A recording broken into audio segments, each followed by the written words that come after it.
तो now start spectrum. तो हमने दो तरह का स्पेक्ट्रम देखा था, एक कंटिन्यूअस और एक डिसकंटिन्यूअस। तो जब सनलाइट को प्रिज्म से पास किया जाता है तो कौन सा स्पेक्ट्रम दिखता है? कंटिन्यूअस। उसके अंदर 7 कलर क्या हो जाते हैं? डिस्पर्स। डिस्पर्स होने का रीजन,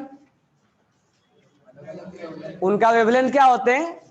अलग अलग होते हैं। जो 7 कलर होते हैं बिग ब्योर, उनका सबका वेवलेंथ अलग अलग होता है। वेवलेंथ अलग अलग होने से क्या हो जाएगा? जब वो प्रिज्म से पास करता है एक मीडियम से, जब दूसरे मीडियम में जाता है तो वो फ्रीक्वेंसी अलग अलग होने की वजह से उनका जो डिस्पर्सन है यानी डेविएशन, वो एंगल चेंज हो जाता है, वो एंगल चेंज कर लेता है। जैसे व्हाइट लाइट यहां से जा रहा है तो यहां गया, अब इसमें 7 कलर है, अब फ्रीक्वेंसी जिसका ज्यादा होता है उसका डेविएशन आना चाहिए था ऐसा, आ रहा है ऐसा, that will called angle of deviation. तो जब एक मीडियम से दूसरे मीडियम में जाता है तो अलग अलग फ्रीक्वेंसी की वजह से ये डेविएट कर जाता है, जिसको डिस्पर्सन बोलते हैं। तो डिस्पर्सन का वजह अलग अलग फ्रीक्वेंसी। ज्यादा डेविएशन किसका होगा? जिसका फ्रीक्वेंसी ज्यादा होगा। जिसका फ्रीक्वेंसी ज्यादा होगा उसका डेविएशन सबसे ज्यादा होता है। बिग ब्योर में इसका फ्रीक्वेंसी ज्यादा होता है, बिग ब्योर में इसका फ्रीक्वेंसी ज्यादा होता है और रेड का लेमडा ज्यादा होता है। तो डिस्पर्सन का रीजन यही है, और ये थीटा एंगल ज्यादा बिग ब्योर बनाएगा। और एक कलर दूसरे कलर में मर्ज क्यों होते हैं? क्योंकि रेड का जो है और यहां पर क्या है? बिग ब्योर ऑरेंज, तो इसका रेंज और इसका रेंज कुछ मैच करता है, तो उस रेंज में लाई करने वाला वो एक दूसरे में मर्ज होते हुए दिखाई देता है। ठीक है, अब बात रहा डिसकंटिन्यूअस। डिसकंटिन्यूअस किसको बोलेंगे? कब ऑब्जर्व होगा डिसकंटिन्यूअस? ये तो व्हाइट लाइट में हो रहा है। डिसकंटिन्यूअस कब ऑब्जर्व होगा? जब एटम के अंदर इलेक्ट्रॉन्स का एक्साइटेशन होगा और डी एक्साइटेशन होगा। जब एक्साइटेशन होगा तो एनर्जी क्या होगा? एब्जॉर्ब। और जब एनर्जी एब्जॉर्ब होगा तो जहां एनर्जी है वहां लेमडा है, तो वो एनर्जी एब्जॉर्ब करने के बाद एक लाइट इमिट करेगा, यानी एब्जॉर्प्शन के भी केस में लाइट इमिट होगा, यानी एक्साइटेशन के केस में भी लाइट इमिट होगा, और डी एक्साइटेशन के भी केस में लाइट इमिट होगा। तो जब एक्साइटेड अगर होगा, जब इलेक्ट्रॉन एक्साइटेड अगर होगा तो वो एनर्जी में चेंज आएगा, और एनर्जी में चेंज आएगा तो लाइट इमिट करेगा। यानी कि जब एक्साइटेड में जाएगा तो एनर्जी क्या होगा? एब्जॉर्ब, और एब्जॉर्ब होगा तो लाइट इमिट करेगा। तो जब इस लाइट को यानी रेडिएशन को जब प्रिज्म से पास करवाया गया तो क्या मिला? एब्जॉर्प्शन स्पेक्ट्रम मिला, यानी डिसकंटिन्यूअस मिला। एब्जॉर्प्शन में कैसा हम याद रखेंगे? कल दिखाया था, कलर के बीच में क्या है? Dark line. यानी जिंदगी कलरफुल था, कुछ टाइम के लिए क्या हो गया? डार्क हो गया। फिर जिंदगी कलरफुल बना, फिर डार्क हुआ, फिर जिंदगी कलरफुल बना, फिर मतलब कलरफुल जिंदगी ज्यादा है, थोड़े टाइम के लिए डार्क आया, फिर कलरफुल जिंदगी ज्यादा है, फिर थोड़े टाइम के लिए डार्क आया। वो एब्जॉर्प्शन में देखने को मिलता है। जब इलेक्ट्रॉन्स का डी एक्साइटेशन होगा, डी एक्साइटेशन क्यों होता है? वो लोअर स्टेट में आना चाहता है। तो डी एक्साइटेशन कब सोचेंगे? यानी डी एक्साइटेशन तब हुआ होगा जब पहले क्या हुआ होगा? एक्साइटेशन हुआ होगा। यानी मान लो तुमसे बोला गया कि तुम फर्स्ट फ्लोर से नीचे आ जाओ, तो फर्स्ट फ्लोर से नीचे तब ना जाओगे जब तुम फर्स्ट फ्लोर पे जाओगे। कैसे थोड़े ऊपर से टपक के आ गए फर्स्ट फ्लोर पे फिर नीचे जा रहे हो, ऐसा नहीं होगा ना। तुम पहले फर्स्ट फ्लोर पे जाओगे तब नीचे जाओगे। यानी डिक्साइटेशन होने का मतलब पहले उसके अंदर एक्साइटेशन हुआ होगा। यानी फर्स्ट फ्लोर से जब तुम्हें नीचे जाना है तो पहले तुम यहां आओगे तब यहां जाओगे। तो हर बार जब मैं डिक्साइटेशन का नाम लूं तो सोच लेना वहां पहले एक्साइटेशन हुआ है, तब वहां से डी एक्साइटेशन हो रहा है। तो डी एक्साइटेशन क्यों हो रहा है? क्योंकि एनर्जी लोअर में रहना चाहते हैं, इसलिए डी एक्साइटेशन होता है। वो हायर एनर्जी में नहीं रहना चाहते हैं, यानी इसका पहले यहां से इलेक्ट्रॉन यहां गया होगा, तब वहां से रिटर्न हुआ होगा। तो रिटर्न होने का रीजन वो लोअर स्टेट में रहना चाहता है, और नैनो सेकेंड में रिटर्न होता है, बहुत फास्ट रिटर्न होता है। ये सब चीजें हाइड्रोजन स्पेक्ट्रम हम देखेंगे। तो जब ये रिटर्न होगा तो लाइट इमिट करेगा, क्योंकि हायर से लोअर में आ रहा है। तो यहां पर क्या होगा, एनर्जी इमिट होगा, रिलीज होगा, और जहां एनर्जी का चेंज है वहां लेमडा है, यानी लाइट इमिट होगा। जब इस लाइट को प्रिज्म से पास करवाया गया तो क्या मिला, इमिशन स्पेक्ट्रम मिला। और इमिशन के बीच में क्या था, उसके जिंदगी में पूरा डार्क था, कभी कभी कलर आ रहा था, पूरा डार्क फिर कलर। कल एनसीईआरटी में दिखाया था ना, तो डार्क के बीच में कलर, और ये कलर के बीच में डार्क का लाइन आ रहा था, इसलिए लाइन स्पेक्ट्रम के नाम से भी जानते हैं, और डिसकंटिन्यूअस स्पेक्ट्रम के नाम से भी जानते हैं। यानी जब इलेक्ट्रॉन्स का एक्साइटेशन और डी एक्साइटेशन होगा, in both the case we observed discontinuous spectrum. Excitation के केस में एब्जॉर्प्शन, यानी लाइट एनर्जी एब्जॉर्ब हो रहा है, तो नाम एब्जॉर्प्शन रखा गया। हायर से लोअर आएगा तो इमिशन, यानी एनर्जी रिलीज हो रहा है, तो उसको बोला गया इमिशन स्पेक्ट्रम। समझ में आ गया ना, उस केस में इमिशन, यहां कलर के बीच में डार्क लाइन, और यहां डार्क के बीच में कलर की लाइन। तो हेडिंग डालना स्पेक्ट्रम, हेडिंग डालना स्पेक्ट्रम। तो इसका पहले डिफिनेशन लिख लेते हैं, वॉल्यूम निकाल लो, पेज नंबर 12 में है, लिखना है यहाँ पे स्पेक्ट्रम में। पहला पॉइंट लिखना, the image recorded when, the image recorded when, the image recorded when radiant energy, the image recorded when radiant energy is passed through a prism, is passed through a prism or grating, मतलब उसी जैसा था, और grating is called spectrum, और grating is called spectrum। Next point लिखेंगे हम, splitting of white light, splitting of white light, splitting of white light into 7 color, splitting of white light into 7 color is known as dispersion, is known as dispersion, is known as dispersion। Next point लिखना, the device is used to record spectrum, the device is used to record spectrum is called spectrograph or spectrometer,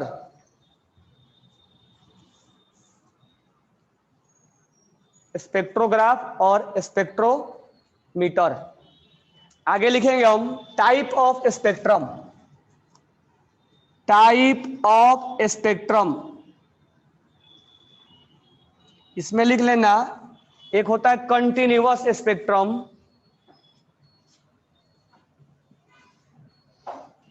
continuous spectrum, और दूसरा होता है discontinuous spectrum,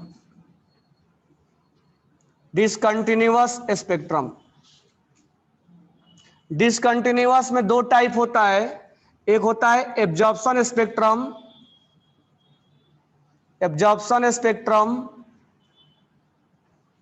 और एक होता है emission, emission spectrum.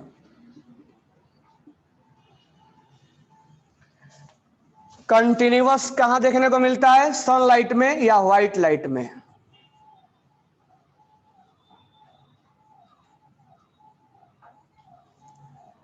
Discontinuous कहां देखने को मिलता है?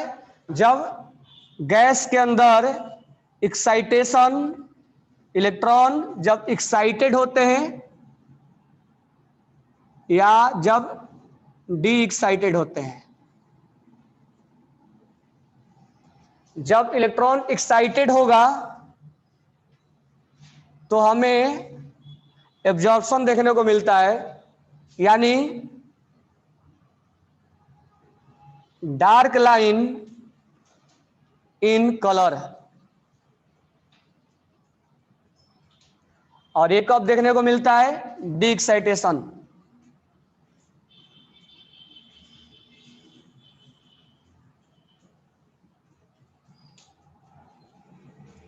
यानी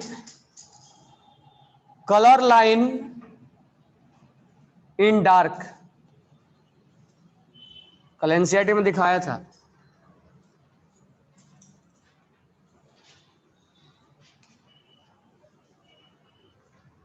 ये लिखने के बाद फिर से हेडिंग डालना, discontinuous spectrum, sorry continuous spectrum. इसके बाद हेडिंग डालना continuous spectrum.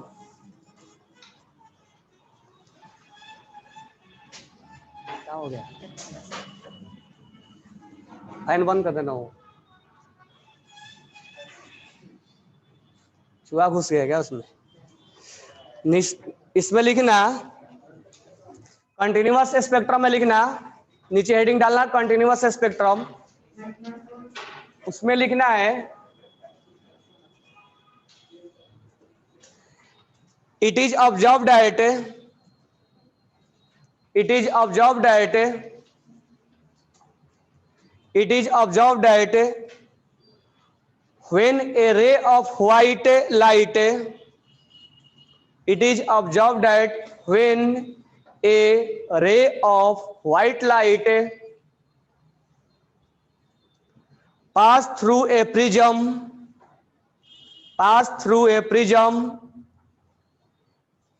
it undergoes deviation.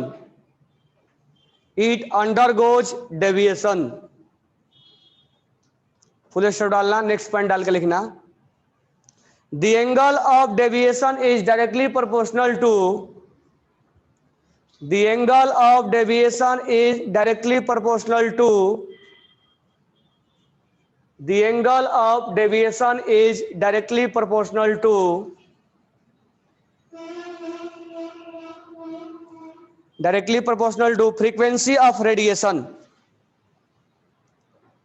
frequency of radiation. That means violet color has more angle of deviation.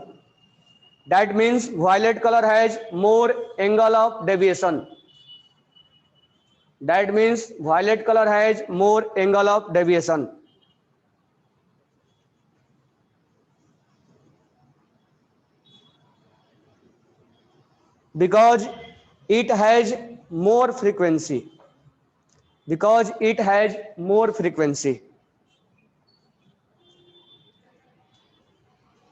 आगे एक डायग्राम बना लेना। ये व्हाइट लाइट है,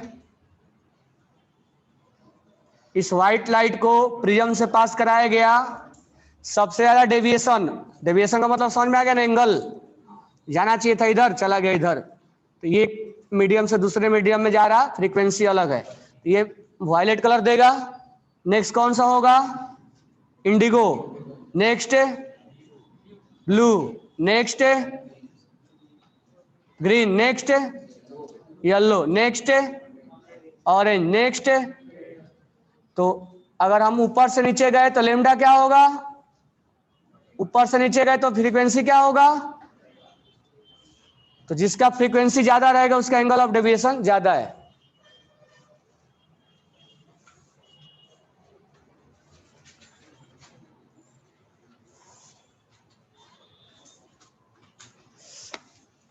और अगर हम फ्रीक्वेंसी का रेंज लिखना चाहते हैं तो वायलेट से अगर रेड का रेंज लिखना है तो वायलेट का है 7.50 इंटू 10⁻14 और इसका होता है 4 इंटू 10⁻14 हर्ट्ज। यानी ये फ्रीक्वेंसी का रेंज है। This one is a range of frequency. Violet का फ्रीक्वेंसी इतना होता है और रेड का फ्रीक्वेंसी इतना होता है, और इस फ्रीक्वेंसी में जो रेडिएशन लाई करेगा वो हमें दिखेगा, वो विजिबल होगा। बाकी फ्रीक्वेंसी में हमें विजिबल नहीं होते। अल्ट्रा वायलेट, इंफ्रारेड, ये सब विजिबल नहीं होते। इनका फ्रीक्वेंसी इसका ज्यादा होता है, इसका फ्रीक्वेंसी कम होता है।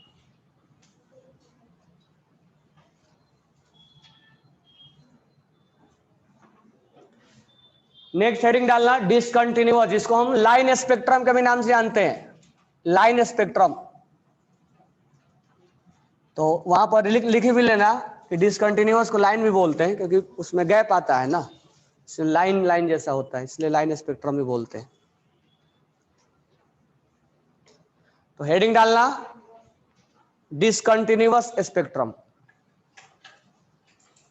या लाइन स्पेक्ट्रम। इसमें लिखेंगे हम the spectrum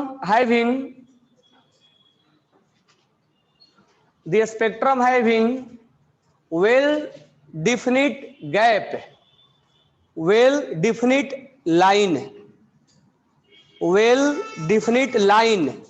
with gap, well definite line with gap, मतलब एक कलर दूसरे कलर में मर्ज नहीं होते। well definite line with gap is called discontinuous spectrum, is called discontinuous spectrum।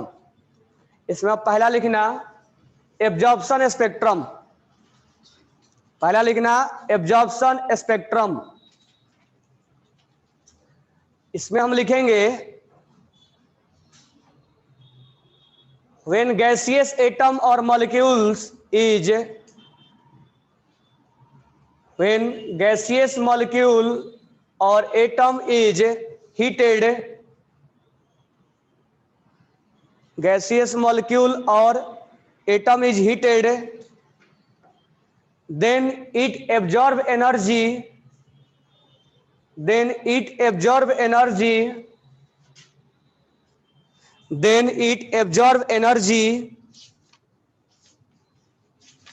and electron will be excited, and electron will be excited, and electron will be excited and jump from lower energy level to higher energy level, lower energy level to higher energy level। जिससे example दिमाग में लगा चलना है hydrogen का, hydrogen का electron ground state में रहता है, तो ग्राउंड स्टेट का एनर्जी लोअर होता है और उसके अंदर इनफाइनाइट ऑर्बिट है, और बोर ने बताएगा कि जैसे जैसे बढ़ते जा रहे हैं वैसे वैसे एनर्जी भी बढ़ता जा रहा है। तो दिमाग में ऐसे रख के चलना है कि ये मान लो हाइड्रोजन का इलेक्ट्रॉन है, यहाँ पे इनफाइनाइट ऑर्बिट है, तो हमने इसको हीट दिया, इलेक्ट्रॉन जंप हो गया, एक्साइटेड, एनर्जी एब्जॉर्ब किया,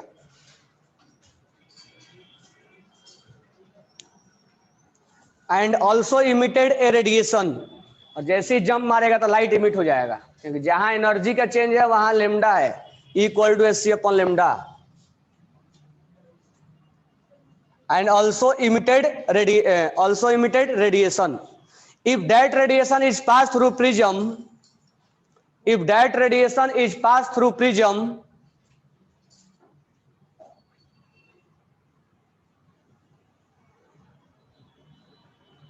if that radiation is passed through prism,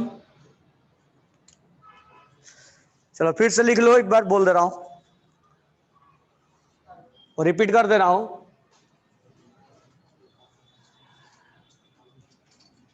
when gaseous molecule or atom is heated, फटाफट जल्दी जल्दी लिखो, when gaseous molecule or atom is heated, energy is absorbed and electron is excited, energy is absorbed, पहला point, electron is excited and it jump from lower energy level to higher energy level and also emitted radiation। if that radiation is passed through prism,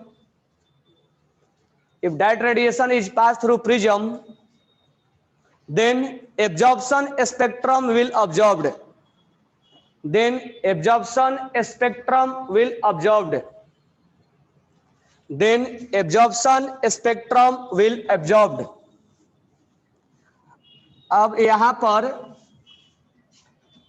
मैं एक diagram बना दे रहा हूं, NCERT लाए क्या देना तो। अब तुम्हें क्या करना है घर पे, यहां नहीं, घर पे इसका एक डायग्राम निकालना है और कलर में निकालोगे तो और बेटर रहेगा, ताकि बाद में समझ में। एनसीईआरटी में ही केवल कलरफुल डायग्राम मिलेगा। घर पे क्या करना है, इसका डायग्राम निकालना है। इस डायग्राम में यहां पर व्हाइट लाइट का सोर्स लिया है, पहला पॉइंट ये है एब्जॉर्प्शन का। तो पहले यहां पर एक व्हाइट लाइट का सोर्स लिया है, मान लो हमने सन ले लिया। अब इस व्हाइट लाइट को सोर्स को यहां एब्जॉर्बिंग सैंपल लिया है, मतलब यहां पर एक कंटेनर है, इस कंटेनर में मान लेते हैं हाइड्रोजन गैस है, इसके अंदर हाइड्रोजन गैस है। अब इस गैस को हमें एनर्जी देना है, हमने एनर्जी के तौर पे लाइट को चुना, हीट भी दे सकते हैं, करंट भी दे सकते हैं, तो हमने इसको सोर्स चुना। अब ये लाइट ये एनर्जी गेन कर रहा है सन से। अब इसके अंदर क्या हुआ होगा, एक्साइटेशन हुआ होगा, इलेक्ट्रॉन्स जंप किए होंगे, लोअर से हायर में गया होगा। जैसे हायर में गया होगा तो यहां पर देखो एक लाइट निकलेगा, रेडिएशन इमिट होगा। जब उस रेडिएशन को प्रिज्म से पास करवाओगे तो यहां पर ये हमें एब्जॉर्प्शन मिलेगा। तो ये डायग्राम पूरा निकाल लेना है, वहां गैप छोड़ देना और घर पे निकाल लेना। समझ में आ गया ना। नेक्स्ट लिखना इमिशन स्पेक्ट्रम। नेक्स्ट लिखना इमिशन स्पेक्ट्रम। इमिशन स्पेक्ट्रम इसमें हम लिखेंगे, याद रखना जब जब डी एक्साइटेशन का नाम लेंगे तब तब सोचना कि पहले एक्साइटेशन हुआ है, और खासकर आगे चलकर हम इमिशन ही हमारे लिए इंपॉर्टेंट है, क्योंकि बाद में जब लाइमन सीरीज बामर सीरीज पढ़ेंगे तो उसमें डी एक्साइटेशन ही कराया जाता है। तो ये मान के चलना है कि पहले एक्साइटेशन हुआ है तब डी एक्साइटेशन हुआ है। तो इमिशन स्पेक्ट्रम में लिखना है when electron de-excited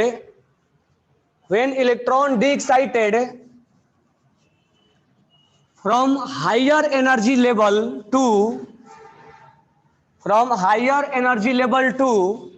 lower energy level, from higher energy level to lower energy level, then it release energy,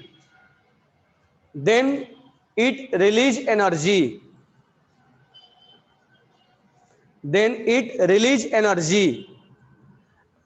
also emitted radiation, if that radiation is passed through prism,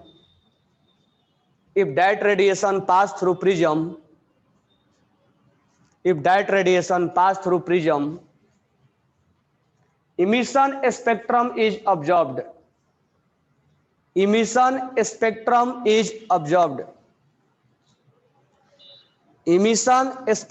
is absorbed.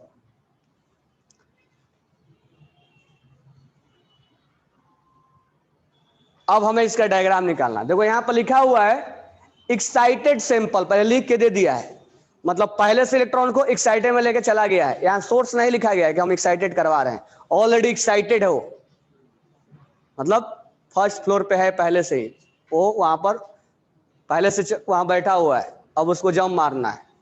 अब वहां से जब D excitation हुआ तो उसमें से light emit होगा, उस लाइट को प्रिज्म से पास करवाया गया तो ये हमें मिला एब्जॉर्प्शन इमिशन स्पेक्ट्रम। तो दोनों में डिफरेंस समझ में आ रहा है।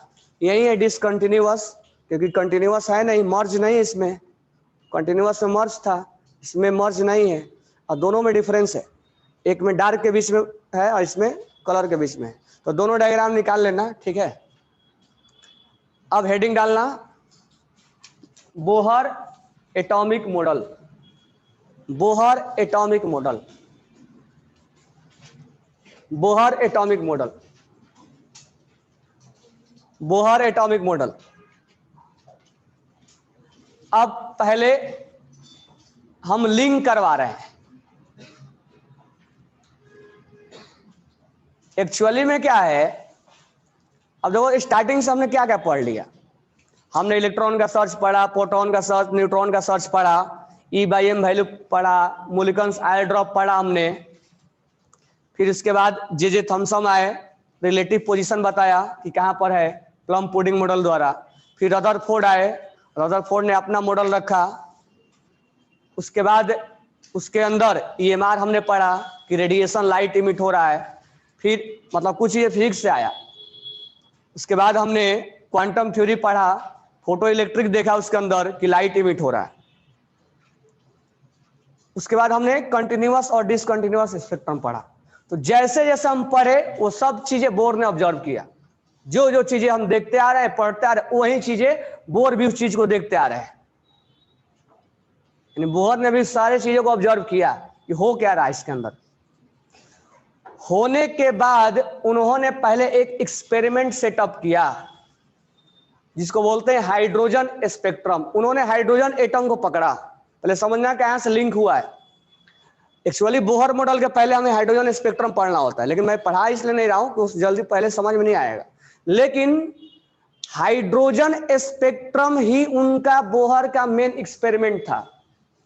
उन्होंने सबसे पहले एक्सपेरिमेंट हाइड्रोजन एटम पे किया, तब जाके उनका कंक्लूजन आया। इसलिए हम बोलते हैं बोहर मॉडल का पोस्टुलेट पढ़ेंगे, मतलब थ्योरी पढ़ेंगे।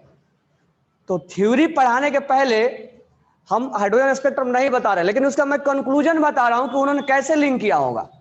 तो ये थ्योरी पढ़ाने के पहले एक्चुअली में वो पढ़ाया जाता है, लेकिन वो समझ में नहीं आएगा, इसलिए पहले इसको मैं पढ़ा रहा हूं। लेकिन उसमें कंक्लूजन क्या वो मैं बता रहा हूं। अब सबसे पहले हाइड्रोजन स्पेक्ट्रम के अंदर जो मेन बातें हैं, बोहर ने क्या किया, हाइड्रोजन एटम लिया। हाइड्रोजन एटम के अंदर एक ही इलेक्ट्रॉन होता है, वो भी ग्राउंड स्टेट में होता है। चलो इसको ऐसे बनाते हैं, ग्राउंड स्टेट में एटम है। अब एटम के अंदर इनफाइनाइट ऑर्बिट होता है, यहां इलेक्ट्रॉन है।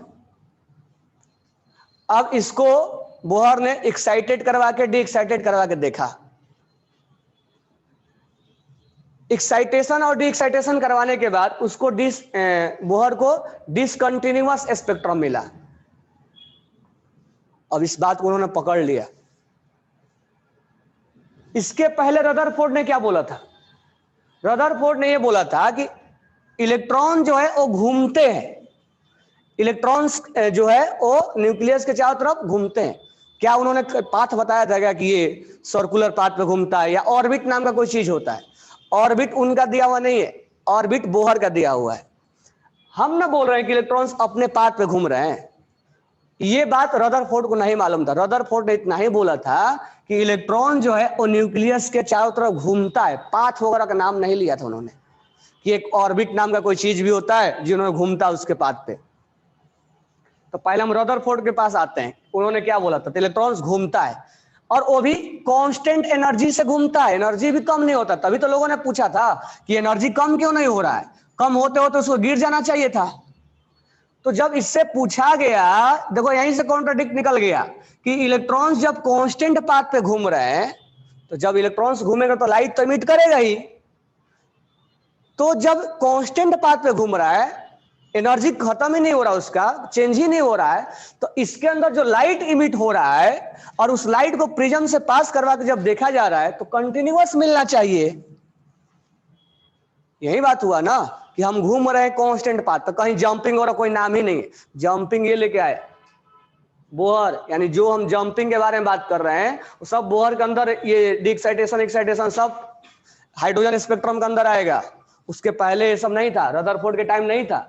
यानी रदरफोर्ड और जो बोहर के बीच में हमने जो पढ़ा उसका सबका कंक्लूजन हाइड्रोजन स्पेक्ट्रम में लेके आएंगे। जब इलेक्ट्रॉन्स घूमेगा अपने पाथ पे, उसका एनर्जी खत्म ही नहीं हो रहा है, तो उसके अंदर एनर्जी का कोई चेंज ही नहीं है। तो जब चेंज नहीं है तो उसके अंदर जो रेडिएशन देना चाहिए वो क्या देना चाहिए? कंटिन्यूअस देना चाहिए। तो एक बार वॉल्यूम के पेज नंबर 5 ओपन करना। पहले ड्रॉबैक से हम आते हैं, इसके पेज नंबर 5 पे ड्रॉबैक लिखा होगा, डिफेक्ट इन, सबसे लास्ट पॉइंट पढ़ना ड्रॉबैक का। ड्रॉबैक का सबसे लास्ट पॉइंट क्या है? लास्ट पॉइंट ये, it can not explain electronic structure. Electronic structure मतलब किस ऑर्बिट में कितना इलेक्ट्रॉन, इलेक्ट्रॉन का स्ट्रक्चर कैसा है। तो अब सोडियम के बारे में हम क्या बोलते हैं, 281, ये तो बोहर में आया था। ये रदरफोर्ड कहां से दे दिया? रदरफोर्ड के टाइम में ऑर्बिट का कोई डिस्कशन ही नहीं था, कोई पाथ नहीं था, बस इलेक्ट्रॉन्स घूमता है। कहां घूमता है? एक साथ 12 इलेक्ट्रॉन या 11 इलेक्ट्रॉन घुमा दो, कोई फर्क नहीं पड़ता है, बस घूमता था, कोई पाथ नाम का चीज नहीं था। तो पहला जो लास्ट वाला ड्रॉबैक है, उन्होंने ये सब चीजें नहीं बताया था कि ऑर्बिट नाम का कोई चीज होता। सेकंड लास्ट पढ़ना, the atomic spectrum should have continuous band, मतलब कंटिन्यूअस बैंड स्पेक्ट्रम। जब इलेक्ट्रॉन कांस्टेंट एनर्जी से घूमते हैं, रदरफोर्ड ने बोला था कि कंटिन्यूअस एनर्जी से घूमेगा, मतलब उसका एनर्जी समाप्ति नहीं होगा। वो तो बात सही था, लेकिन उसका एक्सप्लेनेशन नहीं था उसके बाद। तो कंटिन्यूअस एनर्जी से जब घूमेगा तो spectrum due to continuous loss of energy but it line spectrum. लोगों ने पूछा कि ठीक है इलेक्ट्रॉन्स घूम रहा है, तो कोई चीज अगर घूमेगा तो घूमते घूमते उसका एनर्जी कम होना चाहिए ना, कंटिन्यूअस कम होना चाहिए और स्पाइरल पाथ बनाते हुए न्यूक्लियस में गिर जाना चाहिए। तो ये तो बता ही नहीं रहे थे वो नहीं गिरता है, वो तो बोल रहे थे कि नहीं गिरता, लेकिन क्यों नहीं गिरता उसका जवाब नहीं था। तो जब एनर्जी कंटिन्यूअस कम होगा तो उसके अंदर जो रेडिएशन आएगा वो कंटिन्यूअस आना चाहिए था, लेकिन बोहर को क्या मिल गया? डिसकंटिन्यूअस। तो बोहर इसी बात को लेकर पकड़ के बैठ गए कि आखिर डिसकंटिन्यूअस आ क्यों रहा है, कंटिन्यूअस क्यों नहीं आ रहा है। तो उन्होंने हाइड्रोजन स्पेक्ट्रम का सब कुछ अपना इन्वेंशन किया कि डिसकंटिन्यूअस स्पेक्ट्रम आने का रीजन क्या है, कंटिन्यूअस क्यों नहीं आ रहा है। तो यही उनका मेन पॉइंट था, जिन्होंने सब कुछ एक्सपेरिमेंट करके उन्होंने दिया था। तो कुल मिला के ये है कि रदरफोर्ड कोई स्पेक्ट्रम के बारे में डिस्कशन नहीं है, कंटिन्यूअस डिसकंटिन्यूअस किसी के बारे, वो होना चाहिए था ऐसा लिखा गया है, वो नहीं कि वो बता रहे थे, नहीं। हाइड्रोजन स्पेक्ट्रम के बारे में डिस्कशन बोहर रदरफोर्ड में है ही नहीं। तो अब बात रहा ये कि जब इलेक्ट्रॉन्स अपने कांस्टेंट एनर्जी से घूमेगा तो डिसकंटिन्यूअस कैसे दे रहा है। तो तुम सोचो डिसकंटिन्यूअस कैसे दे रहा होगा, आखिर बोहर ने क्या सोचा होगा। तो देखो बोहर ने क्या सोचा, अब मान लो हम सेंटर में कोई चीज है, हम ट्रैक पे दौड़ रहे हैं, सब चीज अपने अपने ट्रैक पे दौड़ रहा है। तो उन्होंने ये सोचा कि डिसकंटिन्यूअस होने का रीजन ये है कि ये जो है हो ना हो इलेक्ट्रॉन्स अपने एक पाथ पे घूम रहा है, और उस पाथ को उन्होंने नाम दिया ऑर्बिट। तो पाथ कैसे उनको मिल गया? उन्होंने बोला कि जब इलेक्ट्रॉन्स यहां से यहां जंप मारेगा तो इनके बीच में दोनों का एनर्जी फिक्स है।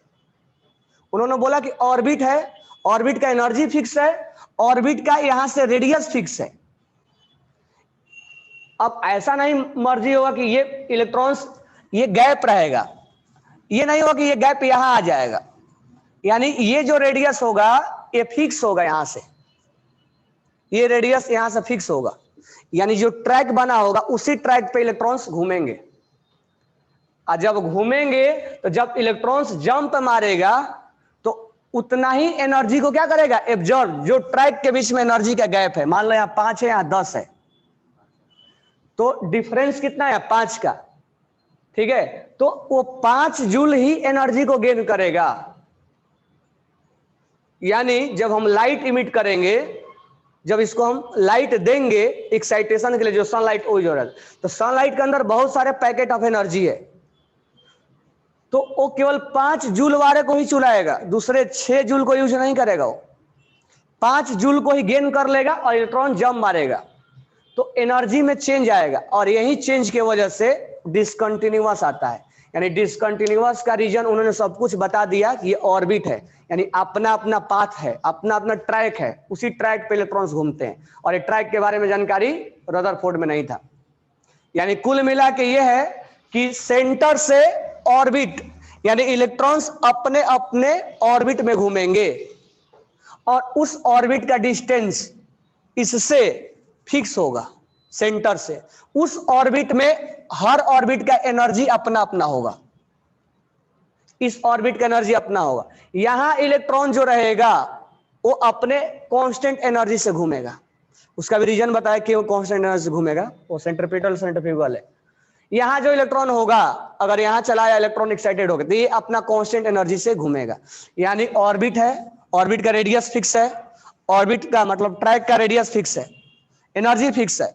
इलेक्ट्रॉन जो यहां घूमेंगे उसका वेलोसिटी फिक्स है, मतलब उसी वेलोसिटी से फिक्स होगा। और ये सब डेराइव करके उन्होंने दिया, तो उसी का आप डेरिवेशन पढ़ेंगे कि रेडियस कितना है, एनर्जी कितना है इस ऑर्बिट का, वेलोसिटी कितना है इस ऑर्बिट का। अब मान लो सोडियम है, तो सोडियम है 281। उन्होंने बोला कि जो ये 8 इलेक्ट्रॉन है उनका एनर्जी सेम है 8 का, और ये 2 इलेक्ट्रॉन है इस ऑर्बिट में घूम रहे हैं, तो इसका एनर्जी सेम है और इसका एनर्जी सेम है। और वहीं पर फिर से कॉन्ट्राडिक्ट आ जाएगा, कहाँ, जब हम वेव मैकेनिकल लेके आएंगे, मतलब अभी मॉडर्न में 8 में क्या हम बोलते हैं 2s2 और 2p, यानी इसमें से 2 का एनर्जी सेम है और 6 का एनर्जी सेम है, इस दोनों का 8 का एनर्जी सेम नहीं है, इसका कम है, 2 का कम है और 6 का ज्यादा है। तो ये क्वांटम थ्योरी में बताएगा, क्योंकि बोर को ये चीज नहीं नॉलेज था, सब सेल के बारे में नॉलेज नहीं था, तो उन्होंने बहुत चीज बता दिया रदरफोर्ड के अंदर। तो रदरफोर्ड ने जो स्पेक्ट्रम के बारे में नहीं बता रहे थे, क्यों इलेक्ट्रॉन्स नहीं घूमेगा, तो डेरिवेशन हम बता देंगे, सेंट्रीपिटल फोर्स और सेंट्रीफ्यूगल फोर्स इक्वल होता है, इलेक्ट्रोस्टैटिक फोर्स जिसको हम कूलम्बिक फोर्स यहां डिराइव करेंगे। यानी हम रेडियस का डेरिवेशन देखेंगे, वेलोसिटी निकालना सीखेंगे, एनर्जी हर ऑर्बिट का निकालना सीखेंगे। लेकिन ये सब चीजें निकालना हाइड्रोजन को कहां से समझ में आया, हाइड्रोजन स्पेक्ट्रम से समझ में आया कि डिसकंटिन्यूअस क्यों हो रहा है। तो कुल मिला के डिसकंटिन्यूअस होने का एक ही पर्पस उन्होंने निकाला कि हो ना हो इलेक्ट्रॉन्स का एक अपना ऑर्बिट है, उस ऑर्बिट में वो घूमते हैं, और ये ऑर्बिट का जानकारी रदरफोर्ड को नहीं था। तो मेन उन्होंने ऑर्बिट को पकड़ा और उस ऑर्बिट का रेडियस निकाला, निकाल के दिया भी, और उस ऑर्बिट का वेलोसिटी निकाले, उस इलेक्ट्रॉन्स में घूमने वाला, उस ऑर्बिट का एनर्जी निकाले, रेडियस निकाले। ये 3 डेरिवेशन हमें देखने को आता है। तो ये जो डेरिवेशन हम पढ़ेंगे ये हाइड्रोजन स्पेक्ट्रम से निकल के आया है, तो इसीलिए हम हाइड्रोजन स्पेक्ट्रम बाद में पढ़ेंगे, पहले हम रदरफोर्ड का पोस्टुलेट पढ़ लेते हैं। तो पोस्टुलेट पढ़ने का मतलब कंक्लूजन कहां से आया, समझ में आ गया ना, ये जो डिसकंटिन्यूअस स्पेक्ट्रम था वहीं से निकल के आया। तो पोस्टुलेट नंबर 1 लिखना, पोस्टुलेट नंबर 1। तो यहां पहला पॉइंट हम लिखेंगे पोस्टुलेट में, द इलेक्ट्रॉन्स, वॉल्यूम निकालो page number 15, the electrons in the hydrogen atom revolve, the electron in the hydrogen atom, और बोर का सब एक्सपेरिमेंट किसके ऊपर है, हाइड्रोजन एटम के ऊपर है, hydrogen and hydrogen like species जो एक इलेक्ट्रॉन्स को होल्ड करता है। Electron in the hydrogen atom revolve around the nucleus, लेकिन ये सब कंक्लूजन आफ्टर हाइड्रोजन स्पेक्ट्रम के बाद लिया गया है। कुल मिला के पोस्टुलेट का मतलब उनका एक कंक्लूजन है, electron in the hydrogen atom revolve around the nucleus with A definite velocity in fixed, with definite velocity in fixed closed circular path called orbit और cell। सबसे पहले सेल के बारे में इन्होंने ही बताया कि सेल नाम का भी कोई चीज होता है।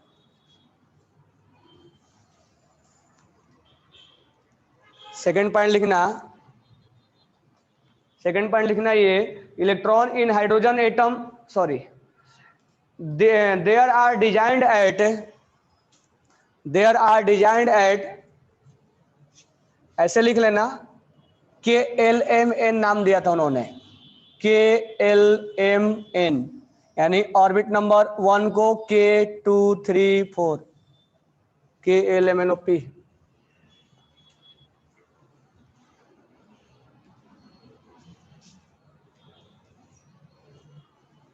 तो उन्होंने इसलिए पहला पोस्टुलेट में ऑर्बिट का नाम आया है कि ऑर्बिट ही उनका मेन वो था, डिसकंटिन्यूअस से एक ही मेन कंक्लूजन निकाले, उसके बाद ऑर्बिट का रेडियस निकाल के दिखाया कि देखो फिक्स है।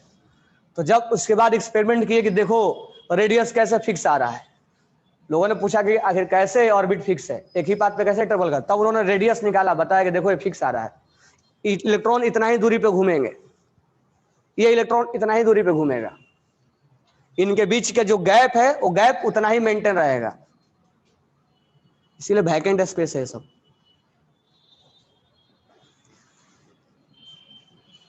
नेक्स्ट पॉइंट लिखेंगे, electron revolving in the orbit, electron revolving in the orbit, electron revolving in the orbit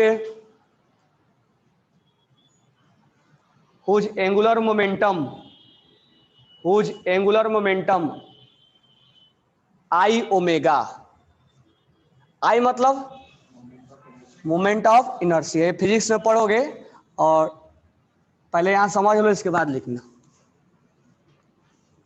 अगर कोई बॉडी है, यहां समझ लो, कोई बॉडी है उसके अंदर लिनियर मोशन है, मास है और वेलोसिटी है, तो मोमेंटम क्या आएगा? मोमेंटम इक्वल टू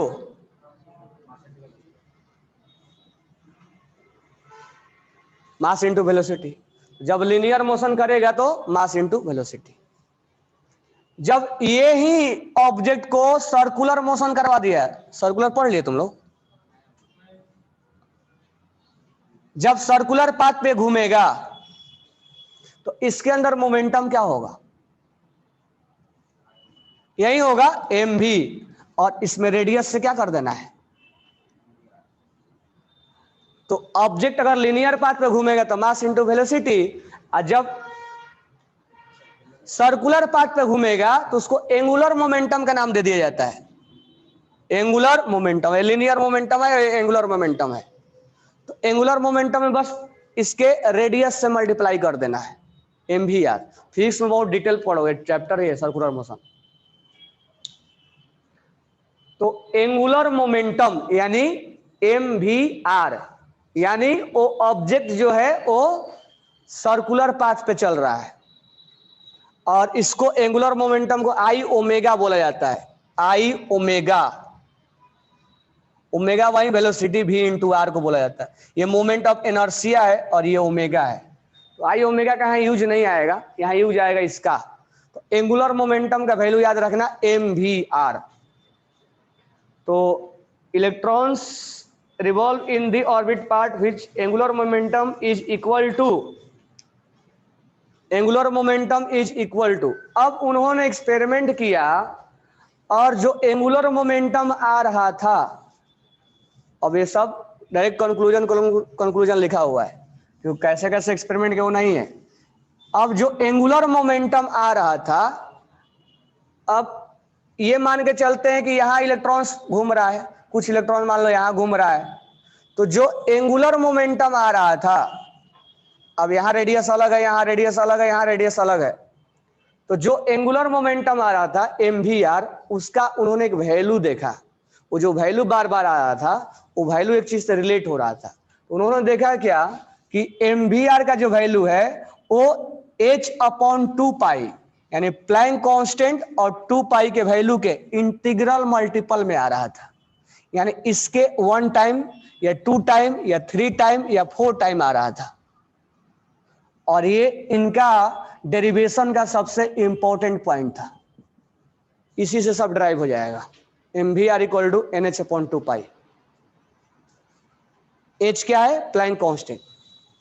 तो जो एंगुलर मोमेंटम का जो वैल्यू आ रहा था mvr, वो वैल्यू, अब ये कैसे कैसे एक्सपेरिमेंट किए होंगे वो सब नहीं देखना है, डायरेक्ट हम वैल्यू बोल रहे हैं। mvr equal to nh/2π। m क्या है? मास ऑफ इलेक्ट्रॉन, लिख लेना, मास ऑफ इलेक्ट्रॉन। v क्या है? Velocity of electron. r क्या है? Radius of orbit. h क्या है? Planck constant. और n क्या है 1 2 3 4, यानी वैल्यू ये फ्रैक्शन में नहीं आ रहा था, ये वैल्यू फ्रैक्शन में नहीं आ रहा था।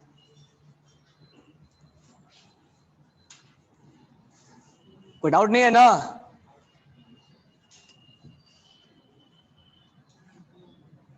एंगुलर मोमेंटम ऑफ इलेक्ट्रॉन में बी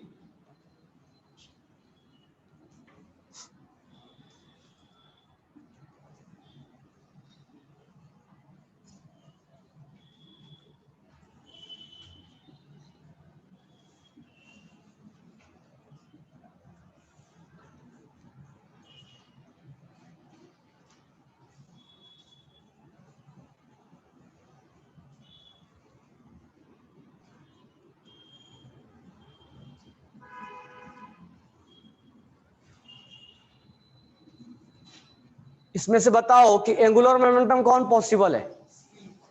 कौन पॉसिबल है? सी पॉसिबल है।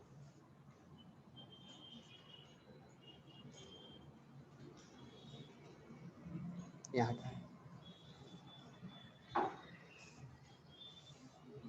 कौन पॉसिबल है? एंगुलर मोमेंटम कौन पॉसिबल है? बी एंड सी। सही है ना? कोई किसी का और अलग आंसर? सारे पॉसिबल है। देखो ध्यान से, यहाँ क्या लिखा हुआ है?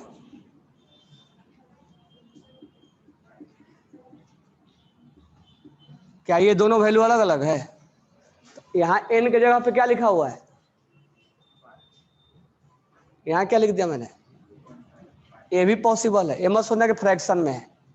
यहाँ नीचे क्या है? 2 को हटा दिया हमने, यहाँ 5 है, ये पॉसिबल है। समझ में आया कैसे पॉसिबल है ना? ये मत सोचना फ्रैक्शन है। 2 है, 2 को हटा दिया है मैंने, इसको नहीं लिख के मैंने इसको लिख दिया है। दिस वन विल पॉसिबल, ये भी पॉसिबल है, ये तो ऐसी पॉसिबल है, ये भी पॉसिबल है। कैसे? 7/2 h/π, इसको हम 3.5 h/π लिखा हमने, तो इसको नहीं लिख के हमने इसको लिखा है। तो यहाँ 7 है ना, एक्चुअली इसका फॉर्मूला क्या है? NH/2π है। MVR = NH/2 को हमने हटा दिया यहाँ से, तो ये मत सुनना कि फ्रैक्शन में, ये भी पॉसिबल। लिख लेना क्वेश्चन में, सारे पॉसिबल है। अब अगर ऐसा होता ना कि 3.5 h/2π, ये पॉसिबल नहीं होता, दिस विल नॉट पॉसिबल। नीचे 2 अगर लिख के देता तो पॉसिबल, क्योंकि वो फ्रैक्शन में आ जाता है। यहां पर हमने कैलकुलेशन करके दिया है, 2 हटा दिया है, तो जो NH/2π का वैल्यू आ रहा था इंटीग्रल मल्टीपल में आ रहा था, फ्रैक्शन नहीं आना चाहिए।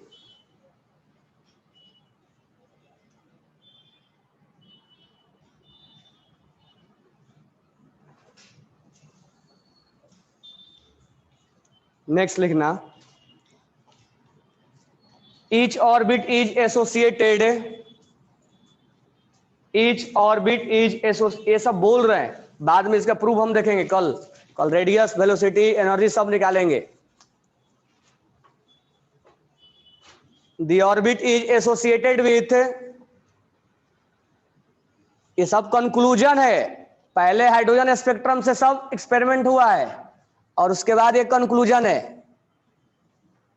ये नहीं कि कैसे कैसे बोल दिए, सब हाइड्रोजन स्पेक्ट्रम में इनका कंक्लूजन निकल के आ गया है। Each orbit is associated with definite amount of energy, यानी हर ऑर्बिट का अपना अपना एनर्जी है। Each orbit is associated with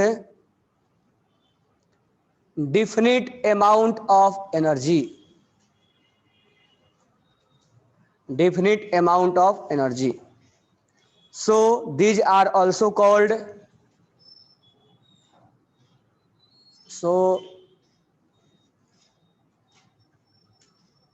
these are also called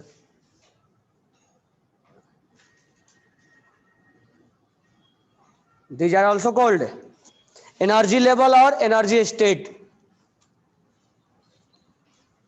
energy level और energy state.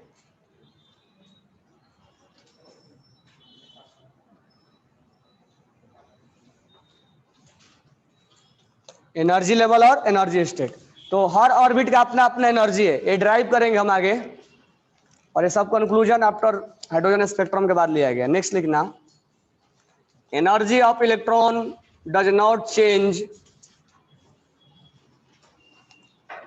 Energy of electron does not change,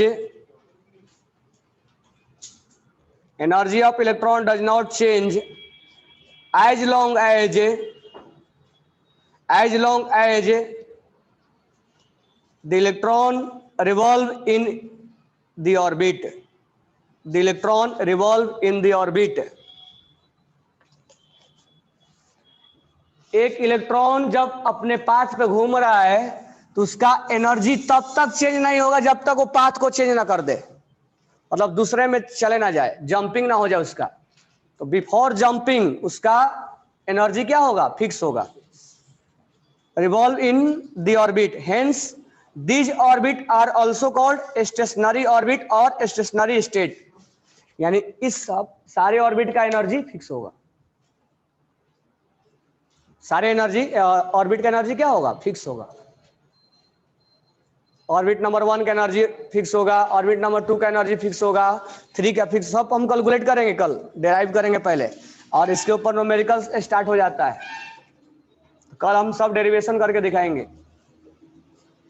next लिखना, the electron sorry the energy of electron change, the energy of electron change only, the energy of electron change only when the electron move one orbit to another, यानी jumping,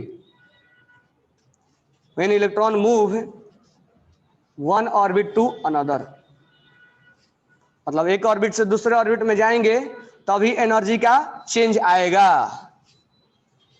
आगे लिखना, if energy is absorbed, if energy is absorbed, if energy is absorbed from lower energy state, from lower energy state to higher energy state, lower energy state to higher energy state, and if it lose energy, and if it lose energy, the electron jump from higher energy to lower energy state।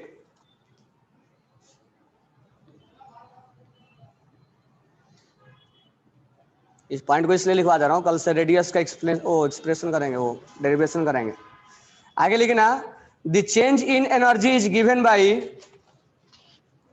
The change is in energy is given by, एक orbit से दूसरे orbit में गया तो energy का change कितना मानेंगे, delta E, यहां मान लो E2 है, यहां E1 है, delta E equal to E2 minus E1, और ये एनर्जी जहां चेंज होगा वहां लाइट इमिट होगा, और लाइट किसके बराबर हो जाएगा, या SC अपॉन,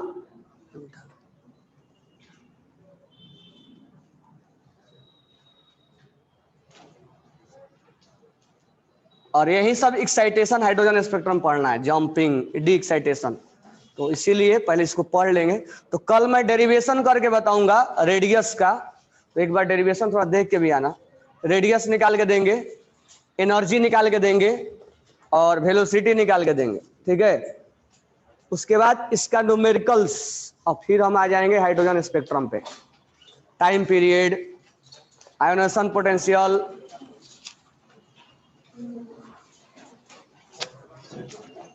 तब इस पे हम बोर पढ़ के स्टॉप कर देंगे, न्यूमेरिकल्स बनाएंगे।